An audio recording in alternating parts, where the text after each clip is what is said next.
Hi, welcome back to the Pot Smoker's Bible. My name is Zion.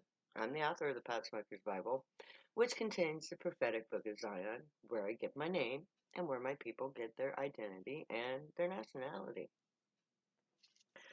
Today, we're dealing with part 6 of chapter 13 of the Pot Smoker's Bible, which is chapter 10 of the book of Zion. And before I go any further in our dissertation, there's one thing I need to say. Happy birthday, Kenny. Now, of course, Kenny is the Messiah, and today's his birthday. Never had a chance to tell him happy birthday before, so I thought I'd take this one. Happy birthday. But, as I already told you, I had to renounce him because he was just hurting me way too much.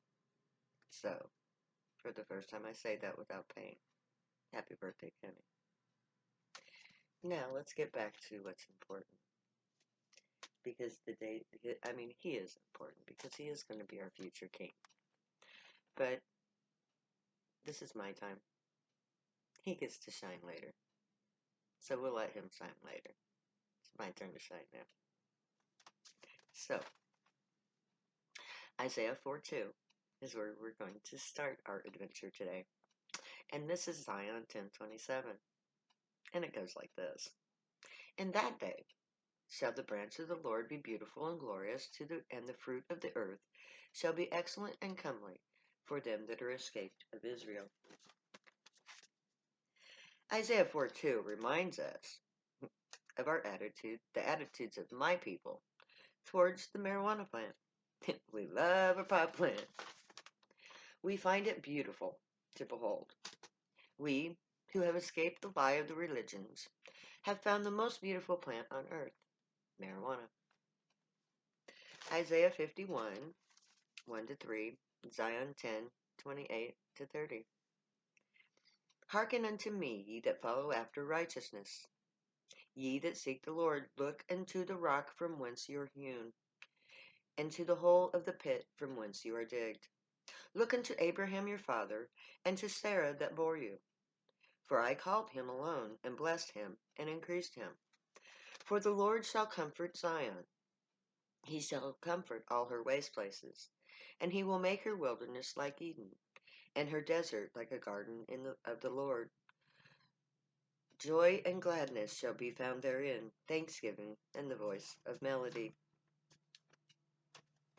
Isaiah 51 tells the people who get high our righteous act to take a look at our rock. Hello, rock and roll.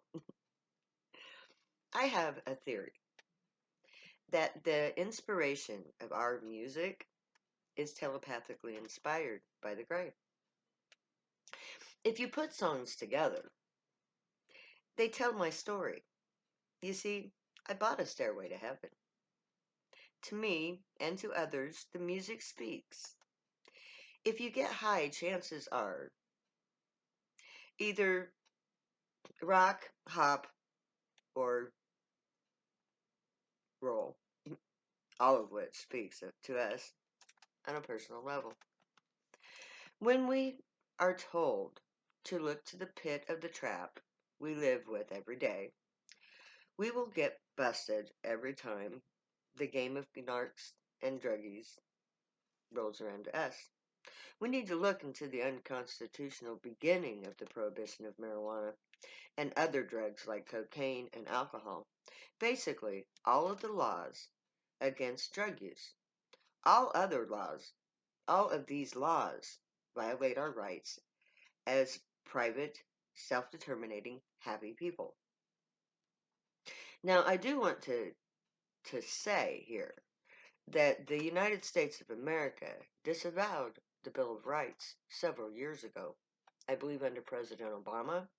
But I would like you to know that the Bill of Rights says that in the day that the government of the United States disavows the Bill of Rights, that is the day that the citizens of the United States of America are obligated to overthrow that government. So, When the government tells you that the Bill of Rights is no longer valid, do that, because that is all they deserve.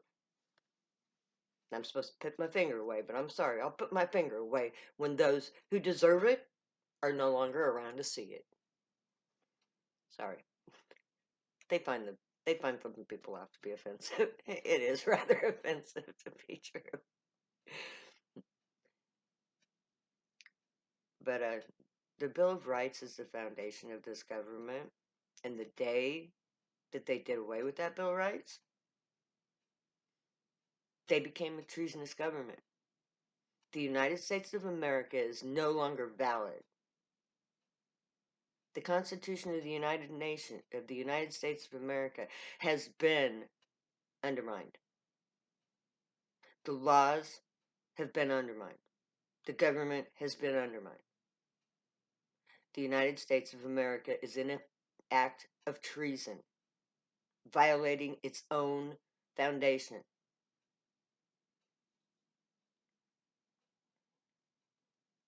We are also told to look to the Torah, the family line of Abraham and Sarah, the true parents of the people of Zion.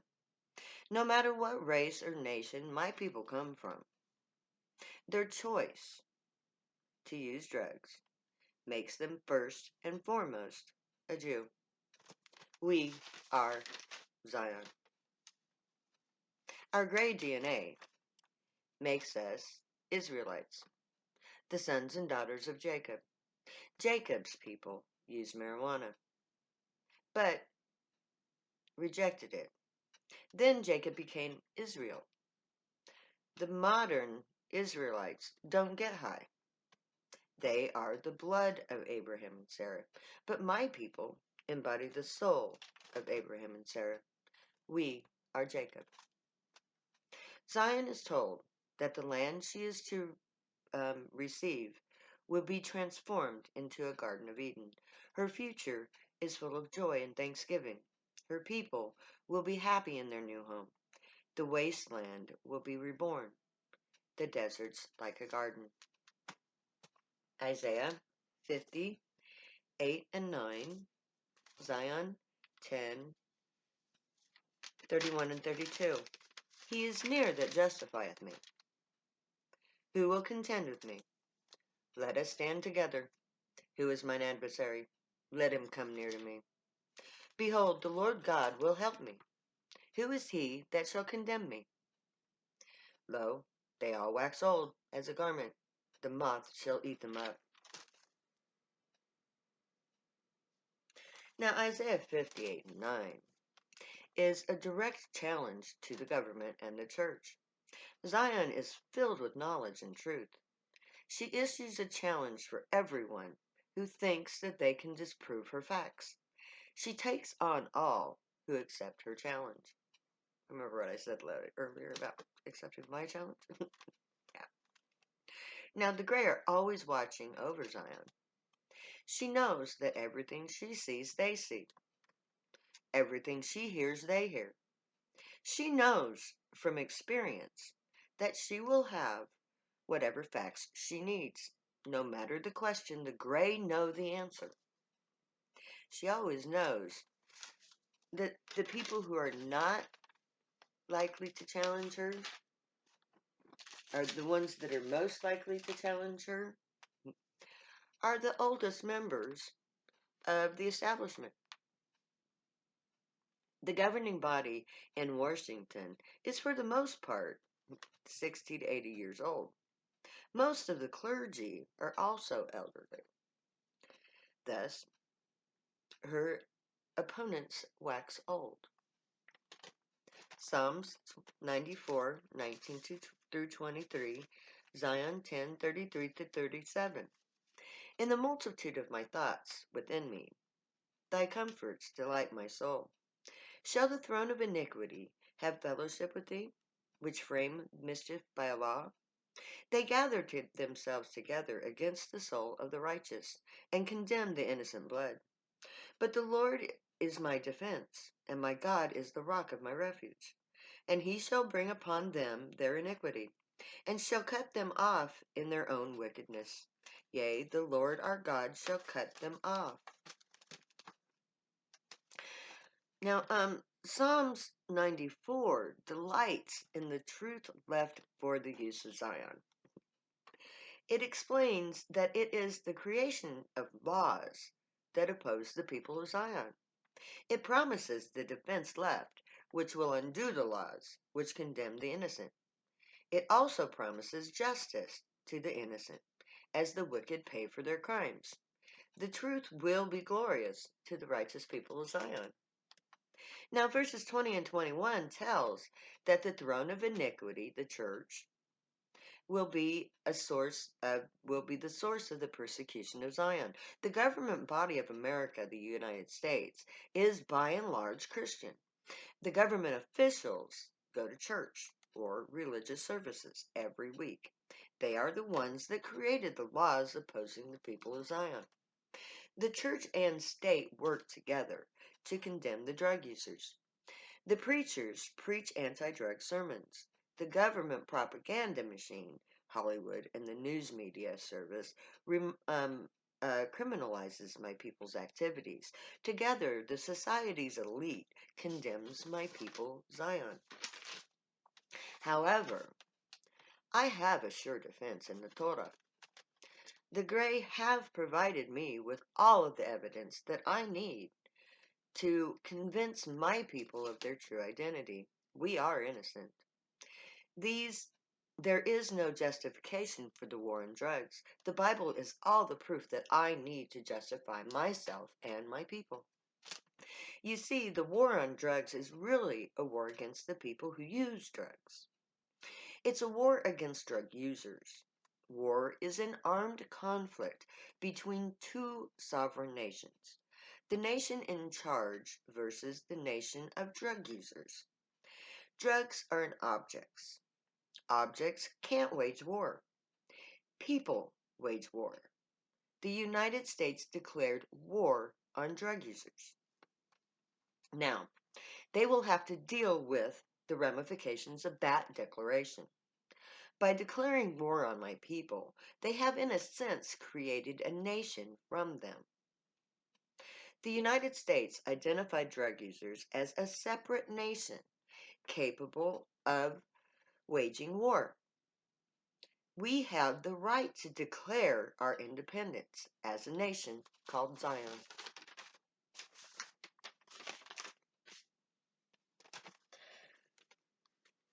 And I think we're going to stop right there because we still got a long way to go. And a long time to get there. So,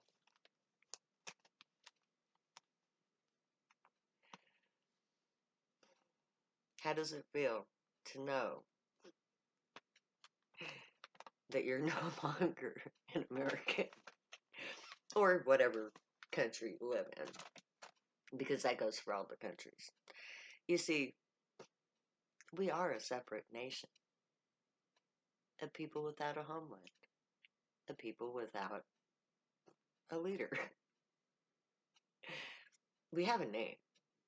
That name is Zion. And from this moment on, whether the government and the churches, no matter what they think, what's important is you and me and what we're capable of, what we can do together. And I'm not talking about war, people. No. I'm talking about healing. I'm talking about beauty for ashes, the oil of joy for mourning, an end to suffering.